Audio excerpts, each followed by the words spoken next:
Recreando sonidos de Doors, parte 1. Los primeros sonidos que recrearé es de Figure y para eso usaré esto.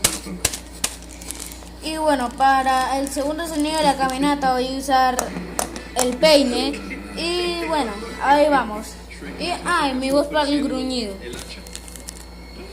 Ahí va.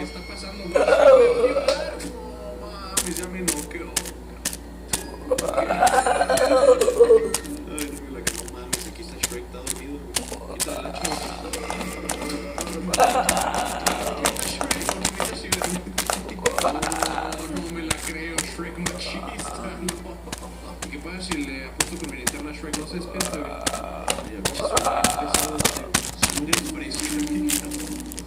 güey. A mí no me engañas.